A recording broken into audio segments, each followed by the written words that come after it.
Hey, bienvenue dans ton Yann et Frank. Aujourd'hui, Geneviève Guilbeault sort dans les médias. Les sociétés de transport, il faudrait qu'elles apprennent à se gérer. C'est pas dur. C'est dur de se faire dire les quatre vérités. C'est dur. Puis évidemment, ben, nouvelle offre gouvernementale du côté des syndiqués. Fait qu'on va avoir un petit mot là-dessus.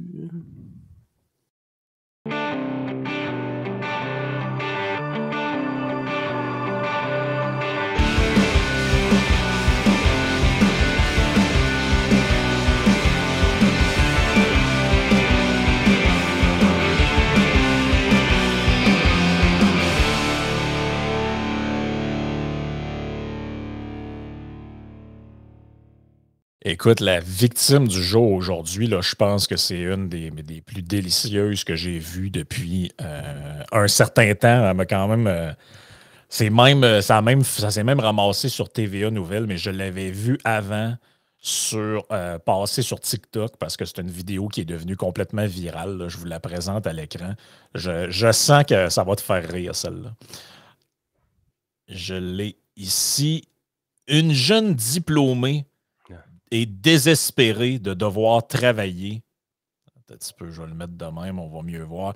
De 9 à 5. Et là, il y a une vidéo où on la voit vraiment pleurer. Puis tout. C'est pour ça que j'ai de la misère à me dire que c'est fake parce qu'on voit grosses larmes couler et toute la patente. Là. T'as le temps de se faire des faux seins. Ouais, puis des faux ongles aussi. Dans une vidéo sur TikTok, visionnée des millions de fois, celle qui s'identifie comme Brielle qualifie son horaire de 9 à 5 de vieillot. Elle vient de décrocher son premier emploi d'adulte dans une tour de bureau de New York, donc sûrement une job très fatigante. Là. Celle qui habite dans le New Jersey pour des raisons financières regrette de devoir passer autant de temps à se déplacer. Elle affirme n'avoir ni le temps ni l'énergie pour faire quoi que ce soit lorsqu'elle rentre chez elle aux alentours de 18h30. Une jeune femme qui se considère elle-même dramatique admet néanmoins que sa situation pourrait être pire. Et là, tu sais, dans la vidéo, tu la vois vraiment pleurer puis tout. Là. Puis là, elle a fait une autre vidéo parce que, bon, Business Insider, là, a fait comme un article parlant d'elle en disant ces jeunes qui se plaignent de travailler puis tout. Mais c'est drôle parce que mon niveau d'empathie présentement, il est dans la toilette. Là. Ah, mais c'est malade, man. Là. Dans la vidéo, elle est comme genre ah, mais là, je suis obligé de partir vers 7h et quelques de chez nous pour être à la job à 9h. Je pars de la job à 5h. Puis là, je suis chez nous pas avant 6h15. Puis là, j'écoutais ça, puis j'étais comme ça, mais c'est pas si pire que ça. T'as combien d'enfants, ma belle? Ben là, il n'y a pas d'enfant, tu es malade. Là. Puis là, elle était comme, là, j'ai même pas le temps d'aller au gym, puis il faut juste que j'arrive chez nous, je me fais à manger, puis je vais me coucher, je suis fatigué. Mais c'est pas ça l'affaire, c'est que moi, ce qui me fait rire, c'est que j'avais sorti cet article-là il y a 2-3 jours en me disant on pourrait parler de ça lundi. Puis Christy, elle arrive juste bien au bon moment pour que ça fitte carrément dans le bullseye. Là. C'est cet article-là qui est sorti dans le Wall Street Journal. Workers are doing less work for the same pay. On n'avait pas remarqué. Et là, tu as tous les chiffres dedans, c'est tout à fait fabuleux. Là, où tu vois dans le fond, dans le fond que, en fait, toutes les données montrent que les gens n'ont jamais eu autant de temps libre. En toute logique, c'est une tendance qui est lourde, pas depuis 3 ans. C'est une tendance lourde depuis longtemps. Depuis longtemps. Ben, tu le vois ici, là, regarde, là, le temps pour les vacances, le temps pour la famille. Après ça, tu en as d'autres ici. Regarde, change in habitude. Tu le vois ici, share of job posting on Indeed advertising paid time off by wage level. Mm-hmm. Là, tu vois les tendances un peu de long terme et le killer, moi, je pense, c'est celui ici. Là. Average annual hour per worker. Et là, tu vois par pays. Donc, au Canada, ben alors, elle, c'est une américaine, fait que prenons aux États-Unis. Aux États-Unis, c'est une moyenne de 1810 heures travaillées, donc en 2022. Et on était à 1925 il y a dans les années 70. Là, tu vois, regarde, les tendances sont baissières partout au Canada. En Allemagne, c'est juste ridicule. Là. Ils travaillent 1340 heures par année. C'est des pays de gain de productivité incroyable. Mais tu sais, au Canada, quand même, regarde, 1686 en moyenne. Tu n'as pas besoin de remonter bien loin pour voir qu'il y avait des centaines d'heures de travailler de plus par année. Mm-hmm. Il n'y a pas si longtemps que ça. Là. Puis, tu sais, c'est pas des. Les gens sont là, la pandémie. Non, non, non, c'est pas la pandémie. Regardez, Regarde, comme il faut. La tendance est lourde depuis longtemps. La pandémie, c'est ça ici. C'est le oui. petit V qu'on voit. Là. Regarde, tu le vois partout, c'est elle, la pandémie. Non, non, puis ça l'a zéro dérangé la tendance de long terme. Tu sais, quand on nous disait, ah là, c'est une révolution, éventuellement, ça va changer à jamais le travail. Ben non, Stifi. Ben non. Mais comment t'expliques ça, toi, que c'est-tu le syndrome du bol de toilette? Ce que j'appelle le syndrome du bol de toilette. Non. C'est que plus tu te rapproches de la bolle, plus tu as envie. Parce non, que. c'est pas le point. C'est que je pense que la pression sociale que ces jeunes-là exercent, c'est qu'on l'a. Tu sais, dis-toi une chose, cette fille-là, on lui a vendu une vie de rêve sur Instagram. Elle, dans sa tête, pour être une femme parfaite, tu dois avoir des faux cils, tu dois avoir des faux ongles, tu dois avoir un petit cul tight au gym, que tu t'entraînes à tour de bras. Non, mais c'est ça la game. Si tu veux être la fille parfaite sur Instagram, c'est ça qu'il faut que tu fasses aujourd'hui. Mais Christy, attends une minute. Là. Quand tu as une job de 9 à 5, puis il faut que tu gagnes ton pain, puis il faut que tu payes ton loyer. Tu veux dire, payer un loyer à New York, là, c'est pas donné. Là. Il faut que tu travailles pour vivre là. Mais Christy, ça se peut qu'il y ait des sacrifices qui doivent être faits. Tu ne peux pas avoir autant de divertissement, tu ne peux pas avoir autant de temps pour t'entraîner au gym. Tu dois faire des choix maintenant. La plupart des gens qui ont des enfants, penses-tu vraiment qu'on est content de faire le choix de moins s'entraîner au gym parce qu'on décide d'investir plus de temps sur nos enfants? Ben non, on n'est pas content de ça. Mais maintenant, il y a 35 heures d'ouvrage dans une semaine à peu près. Des fois, c'est plus pour certains. Après ça, tu as du temps consacré aux enfants, ainsi de suite. Fait qu'il y a des sacrifices qui se font à un moment donné. Là. Mais ce débat-là, il date de bien avant Instagram. Là. Ben non, mais ce que je veux dire, c'est qu'avant ça, tu n'avais pas de meltdown. Tu sais, là, ce qu'on voit, c'est un meltdown sur le sujet. Oh oui, ben oui. Ben avant, tu devais en avoir, mais c'était dans la cuisine avec ta cousine ou ta sœur. C'était pas. Exactement, mais la game, par contre, quand tu regardes ces chiffres-là, cette tendance-là, depuis très, très, très longtemps, c'est juste logique que les gens fassent le choix année après année de travailler moins d'heures et que les gens reçoivent de plus en plus de congés payés de leur employeur. C'est une tendance qui est lourde. Depuis les années 70, je l'ai bien montré. Puis c'est parfaitement logique. Tous les gains de productivité qu'on fait pourraient se transformer en valeur monétaire, en augmentation de la richesse. Mais à un moment donné, tout est relié en fonction du temps. Tu reçois des dollars pour le temps que tu as consacré à ton employeur, donc le temps que tu as offert à l'employeur pour travailler. Puis en échange de ces dollars-là, tu obtiens du divertissement. C'est à peu près le game plan de tout le monde dans cette histoire-là. Donc, si tu as des gains de productivité et tu es capable d'avoir plus de dollars pour moins d'heures travaillées ou pour le même nombre d'heures de travailler, ben les gens se disent, écoute, ces dollars-là me servent à acheter du divertissement. Ça sert à quoi de travailler fort si éventuellement je ne peux pas m'acheter du divertissement parce que je n'ai pas le temps pour le divertir? Fait que qu'est-ce qu'ils font? C'est qu'ils diminuent leur temps de travail, ils augmentent leur temps de divertissement. En bout de ligne, c'est ça qui se passe. Là. Allez pas penser que c'est pas ça. Maintenant, chaque personne individuelle a sa façon de voir la vie ou voir les choses. Moi, je ne suis pas quelqu'un qui se divertit énormément, je te dirais. Mais puis, tu sais, faire plus d'argent, ça ne veut pas dire que je veux travailler moins. J'ai jamais pensé de même. Il y a beaucoup de gens qui pensent de même, puis c'est correct de penser de même. Ce qui est nouveau, puis en fait, ça reste marginal, c'est le meltdown qu'on voit là. Ouais. Tu sais, je veux dire, être en complete meltdown, me fait à 5, ça devient ridicule, puis tout le monde rit un peu d'elle. Mais la réalité, c'est qu'elle a été élevée dans Watt, là. Il y a quelqu'un, un moment donné, qui n'a pas fait sa job. Mais c'est ça que j'allais dire aussi. Ça se peut-tu que la différence, parce que ce truc-là, c'est. Comment je pourrais dire ça? Regarde, deux affaires. Première affaire, le mensonge que les gens se font à eux-mêmes sur leur temps libre, il ne date pas d'hier. Là. Moi, je me rappelle très bien que j'étais au cégep, début d'université, puis mettons, je sais pas, là, tu commences tes études, de manière, tu as lu un livre, tu as comme le goût d'en parler à tout le monde. Là. Fait que là, je me souviens de parler des affaires à du monde, j'étais comme, moi, j'ai pas le temps de lire, je fais pas de temps.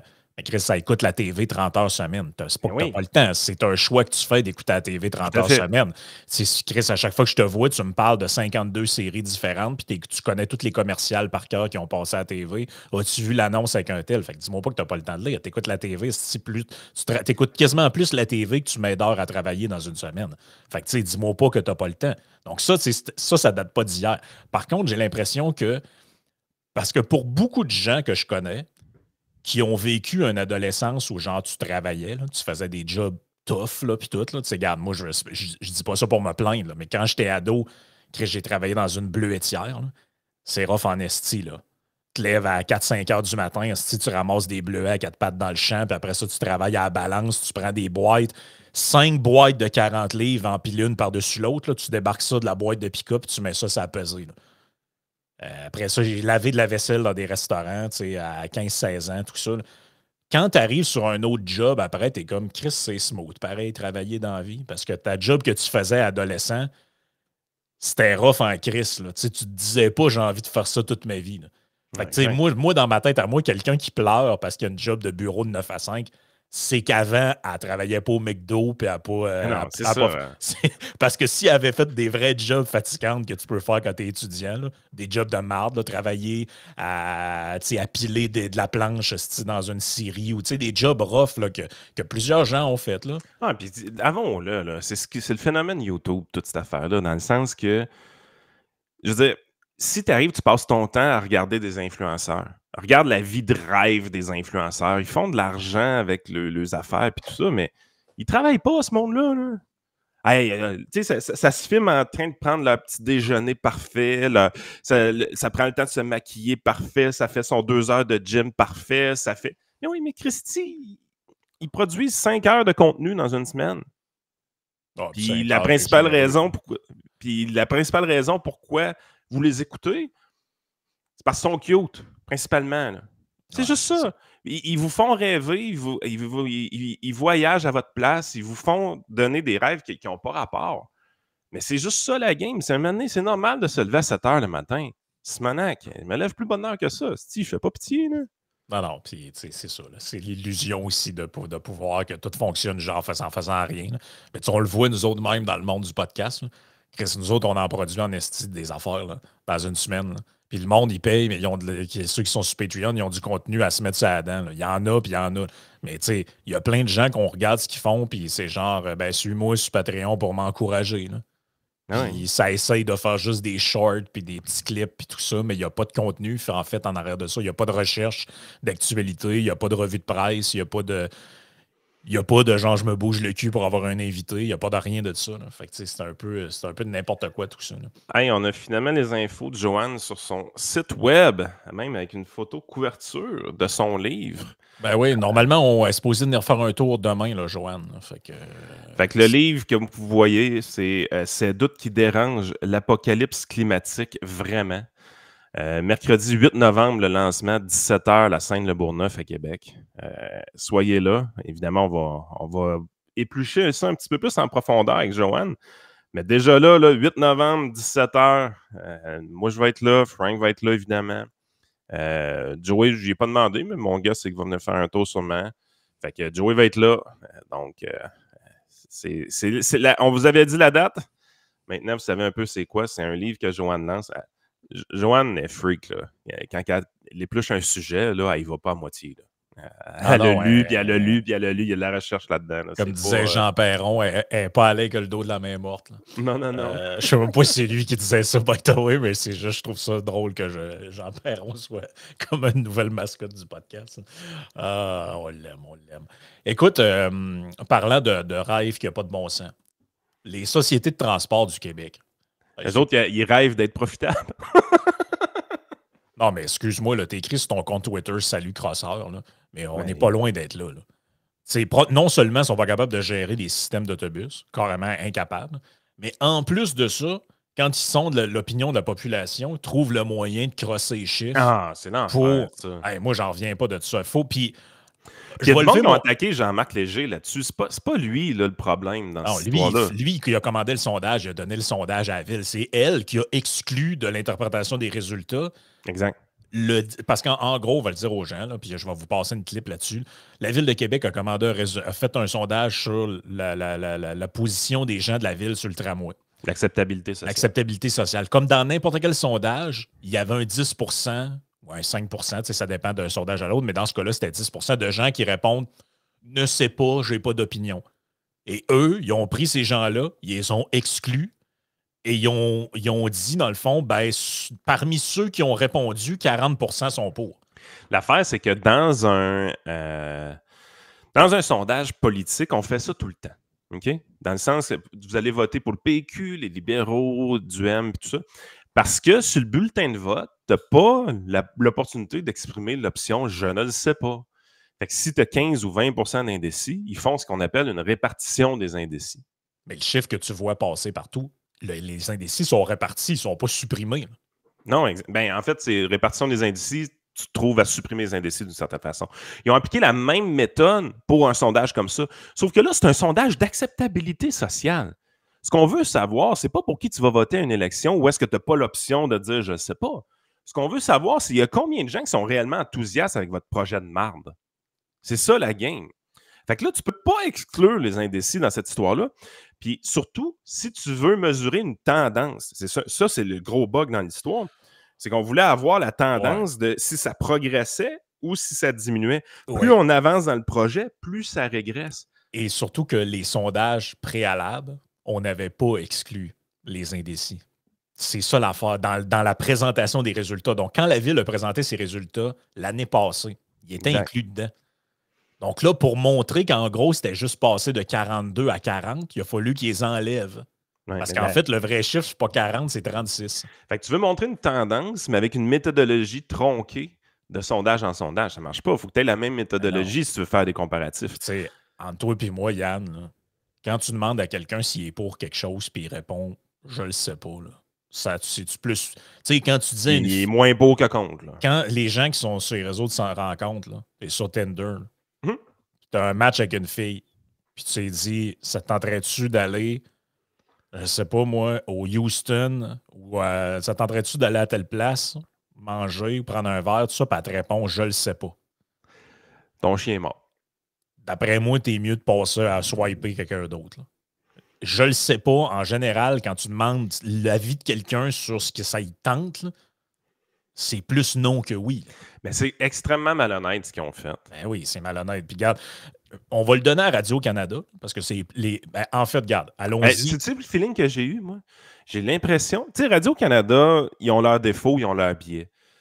Mais j'ai jamais pensé qu'ils aimaient ça se faire crosser par les politiciens. Tu sais, non. Les journalistes, généralement, là, ils savent pas trop qu'ils sont niaiseux ou tata. Mais s'ils s'en rendent compte qu'on les prend pour des tatas, d'habitude, ils n'aiment pas ça. Parce que dans le fond, la premier chiffre qui a circulé, ça c'est encore plus drôle, la Ville s'est carrément fait fourrer. Parce que le premier chiffre qui a circulé, c'était 40 les appuis, grosso modo. La Ville monte des appuis qui se. Puis là, Bruno Marchand disait « ouais, mais c'est dans la marge d'erreur, tu sais, 42, 40, tu sais, c'est un sondage, je peux être dans la marge d'erreur, tu comprends? » Fait que lui, il a interprété ça de même, of course, ça faisait son affaire. Et là, le premier chiffre qui a circulé, c'était le 40. Et des gens, dont notre ami Jim sur Twitter, ont signalé le truc en disant « ouais, mais je suis allé voir les détails, c'est pas 40, c'est 36. Là. Pourquoi vous dites 40? » là? Puis ça a pris quelques heures. Radio-Canada est sorti et les autres journaux sont sortis en disant « mise à jour ». 36 ils ont corrigé le truc. Fait que là, la Ville, tu comprends qu'ils ont l'air d'une gang de cabochons là-dessus. Les journalistes ont eu la cave là-dessus, puis les journalistes, ils n'aiment pas ça, avoir la cave. Et voici de quoi ça avait l'air au téléjournal. L'appui au tramway qui fléchit à Québec. Les plus récents chiffres publiés par la Ville de Québec font état d'une perte de 6 points de pourcentage par rapport à la même date l'an dernier. Et Olivier, notons que la Ville l'a présenté autrement ce matin, cependant. Oui, effectivement. Depuis ce matin, Bruno, le chiffre qui est mis de l'avant par la Ville, c'est 40 Alors, 40 au global, 40 d'appui à Québec pour le tramway. Ce qu'il faut comprendre, par contre, c'est que pour arriver à ce 40 %-là, la firme de sondage léger a retiré de son échantillon les « je ne sais pas ». Les gens sondés, mais qui ne se prononcent pas sur le projet. Il y en a dans tous les sondages. Donc, on les a retirés et on a rapetissé donc la taille de l'échantillon, ce qui a fait gagner quelques points aux appuis du tramway. Le problème, c'est que c'est un changement méthodologique par rapport aux autres sondages menés par Léger pour le compte de la Ville de Québec. Il y en a eu 3 depuis janvier 2022. Et c'est pour ça qu'à Radio-Canada, on choisit de parler donc d'un appui à 36 et pas à 40 pour le tramway. Après vérification, Léger confirme qu'il faut plutôt parler d'un recul des appuis du tramway à 36 afin d'évaluer l'évolution de l'opinion publique au fil des 4 sondages effectués depuis janvier 2022. Ils s'en sont fait passer une, puis ils l'ont pas trouvé drôle. Non, ils l'ont pas trouvé drôle. Puis tu sais, en fin de semaine, je voyais ça, puis j'étais comme, mais est-ce que vous vous rendez compte? Puis je comprends là, que, regarde, on a beaucoup d'auditeurs qui sont pas de la région de Québec, mais rendez-vous compte d'une chose, là, parce que ça concerne tout le monde qui nous écoute. Là. Est-ce que vous vous rendez compte que c'est un débat quasiment ésotérique qu'il y a eu en fin de semaine sur ouais, c'est-tu 40 ou c'est 36? Peu importe que ce soit 40 ou 36, la conclusion reste la même, les gens ne veulent pas. Les gens ne veulent pas et sont prêts à fourrer des chiffres pour minimiser. Puis le pire dans tout ça, là, c'est que moi, ce que je comprends pas, c'est la CAQ dans cette histoire-là. Dans le sens que quand tu arrives et tu décortiques l'appui au tramway, tu te rends compte que c'est principalement dans 2 comtés. Ah, by the way, c'est 2 comtés solidaires présentement. Le comté d'Étienne Grandmont et de Sol Zanetti. C'est là qui est l'appui au tramway. Un petit peu dans Jean Talon. Un petit peu. Ça vous donne une idée. Oui, c'est là où il y a un autre QS. Là. Le gars qui est pour le PQ et qui va être pour la CAQ. Là. Tous les comtés caquistes, là, c'est un gros fuck you, le tramway. Ils veulent rien savoir. Fait que là, t'es dans une position où est-ce que tu vois le méga gain politique pour la CAQ de juste arriver et de dire hey, fuck le tramway. On se débarrasse de ça. Puis demain matin, ils ramassent vraiment un contentement de cette population-là. Puis les seuls qui sont frustrés, c'est les 2 comtés de QS de toute façon. Fait que même politiquement, stratégiquement, c'est stupide que la CAQ n'ait pas déjà largué le projet. Ben non, puis honnêtement, ça pourrait se faire avec des arguments très logiques. Là. Exemple, écoutez, on voit en ce moment la situation des sociétés de transport au Québec, tant la STM que le RTC, que la Société de transport de Lévis, de Longueuil, tout ça, toutes les sociétés de transport en ce moment ont des graves problèmes de gestion. Il y a des déficits structurels qui reviennent année après année, sont de plus en plus importants et on demande au gouvernement du Québec d'éponger. Dans ce cadre de figure-là, nous, on pense qu'il est irresponsable de mettre encore davantage l'argent des contribuables dans un projet que les gens ne demandent pas eux-mêmes. On ne peut pas remettre ça dans les mains de gens qui sont pris avec des problèmes structurels de déficit. Parce qu'imaginez-vous imaginez, là, ils sont dans le trou de dizaines de millions à Québec, il y a juste des bus à gérer. Là. Imaginez leur donner, ça va être, écoutez, c'est pas compliqué, ça va être 200-300 millions par année dans le trou quand ça va être fait. Là. Ils sont pas capables de gérer. Et ils vont faire le tramway puis ils vont engager encore 2 secrétaires pour chaque 3-4 chauffeurs à peu près. Là. Je veux dire, c'est vraiment débile. On reçoit des messages présentement. Il y a des gens de l'Outaouais qui nous ont écrit pour Gatineau. Ils disent écoute, j'en suis un chauffeur pour la société de transport là-bas. Je vois les offres d'emploi passer. C'est que du personnel administratif qui engage. C'est capoté. Là. Ils font juste engager de l'admin. Puis le pire dans tout ça, c'est que ça revient un peu à notre victime du jour. Le monde qui sont en administration dans les organismes publics, là, ça se peut-tu qu'ils se pognent le cul à 2 mains? On peut-tu le dire, là? Je pense qu'on commence à s'en rendre compte, là. Je veux dire, on est dans des situations où est-ce que les cols blancs dans les secteurs privés ont fait des gains de productivité incroyables qui ont permis d'accomplir beaucoup plus d'ouvrages avec beaucoup moins de main-d'œuvre. Puis tu arrives dans les organismes publics, puis les cols blancs, on voit leur nombre augmenter à vitesse grand V, puis la baisse de productivité dans ces organismes-là est effrayante. Puis en bout de ligne, c'est une catastrophe. Puis quand tu regardes les structures salariales puis les structures d'emploi dans ces compagnies-là, parce que si on les compare à des compagnies, ça fait même pas de sens. Une compagnie privée ne pourrait pas avoir leur structure. Puis là, venez pas me dire que ah ouais, mais c'est ça, mais c'est normal, c'est une compagnie publique, c'est un bien collectif. C'est sûr qu'on ne peut pas avoir la même structure qu'une compagnie privée.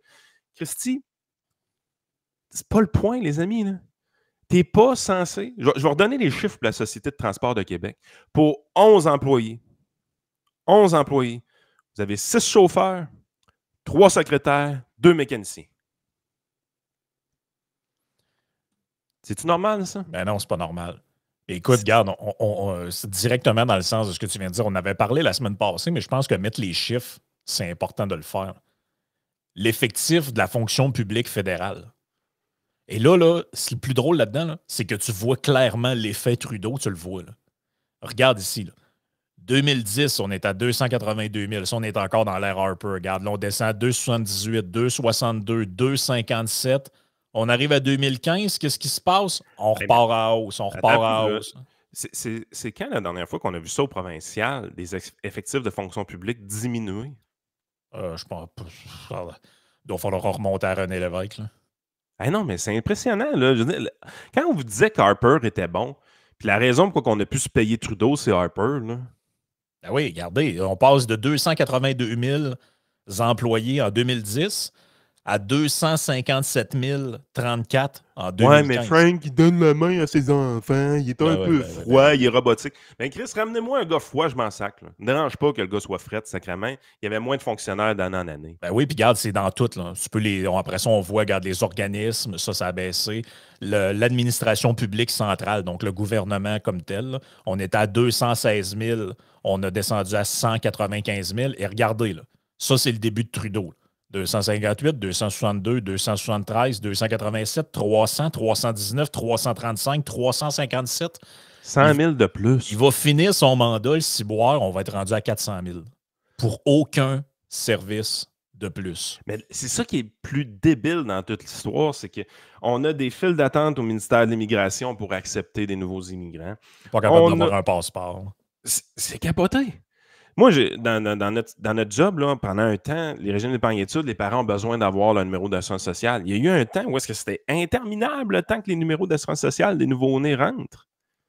Tu sais, à un moment donné, tu es là, tu te dis, Christy, tu ne peux pas engager 100 000 personnes alors que tu en avais 257 000. Je veux dire, c'est une augmentation, là. Christy, c'est dans les 30% d'augmentation de ta main-d'œuvre. Puis tu te ramasses avec des services qui baissent en qualité. Je veux dire, êtes-vous débile? On se fait niaiser. Là. Il y a du monde en télétravail chez eux qui sont en train de niaiser la population canadienne au grand complet. Moi, j'ai eu à dealer avec le fédéral la semaine passée, j'ai eu des téléphones à faire. Je me suis surpris en 3 fois avec des temps d'attente interminables pour une entreprise pour essayer d'ouvrir un compte sur le web. Le site Internet marche tout croche.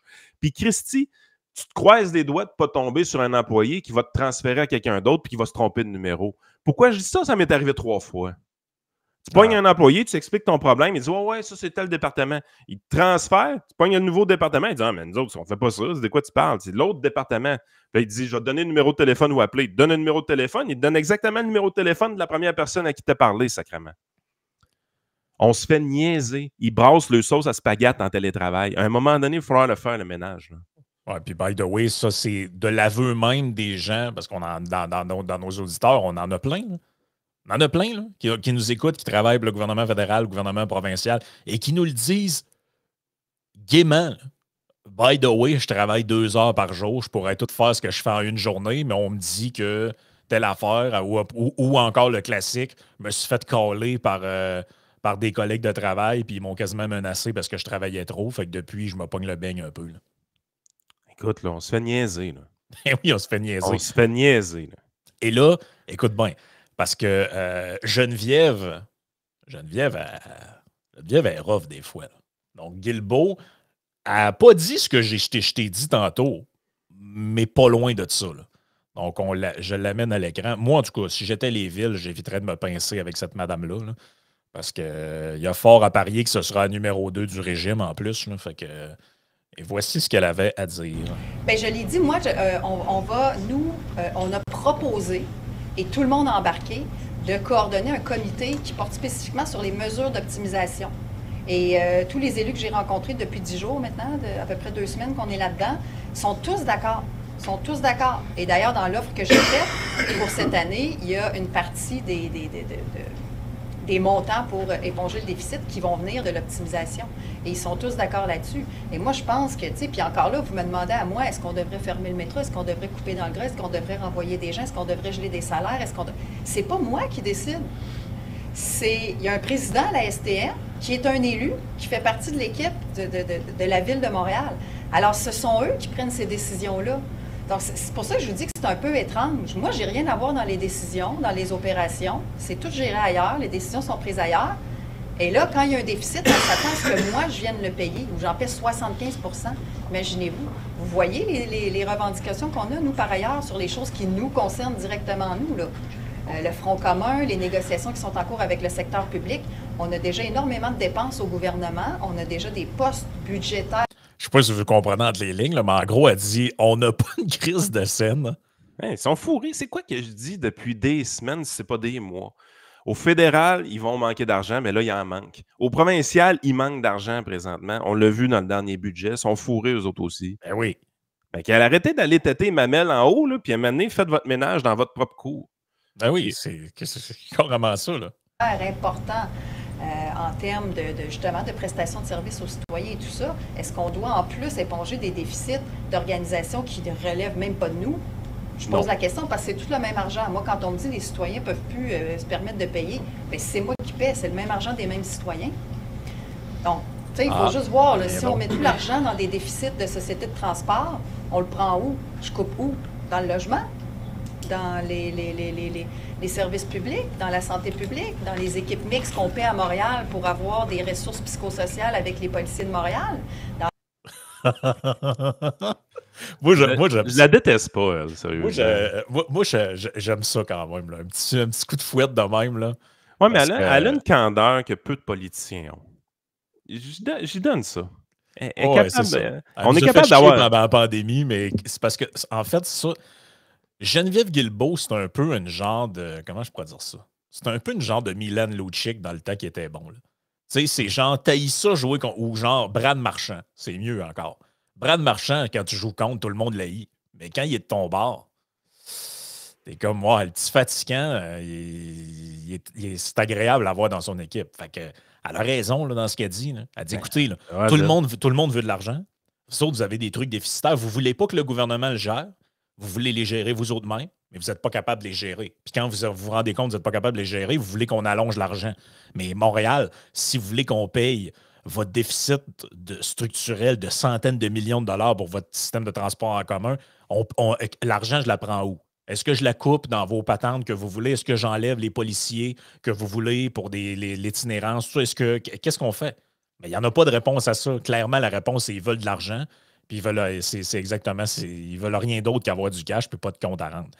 Écoute, on a un petit segment Miata, quand même, ça va me permettre d'utiliser notre nouveau jingle avant que Joey nous fasse apparaître ça à l'écran. Donc, c'est le segment Appel.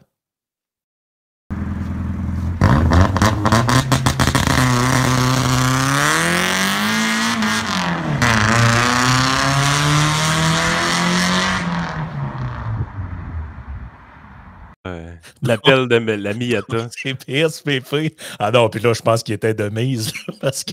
C'est-tu Joe Hamel qui chauffe la Miata? Je pense que oui.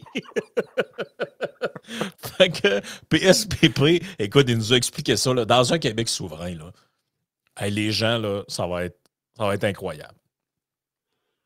Ça va leur faire plaisir de donner du temps bénévolement. Donc, il va y avoir une effervescence. On peut appeler ça du travail, là, mais je ne le vois pas comme un sacrifice pour autant. Ça va se faire spontanément parce que ça va être la fierté qui remplace la peur.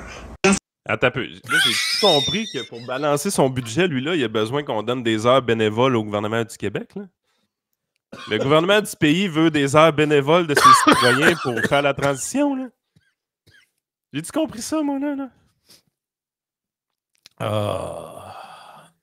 Ils sont-tu dans le coup, là, eux autres, là? Hey, sérieux, là. Écoute, c'est sûr que ça va prendre des heures bénévoles pour remplacer les impôts des gens qui vont avoir sacré leur camp avec votre pays de marde. Il pourrait demander à Legault de lui montrer comment ça marche, je contribue. Tu vas pouvoir t'inscrire. Les péquistes. Ils sont à l'enfer. Hey, by the way, les sondages, quand même, je ne l'avais pas remarqué, mais sur Canada 338, là, les projections de sièges, quand même assez spectaculaires. Juste le petit tweak qu'on voit là, de la CAQ qui baisse, puis qui se calme un peu les nerfs, puis que le PQ remonte.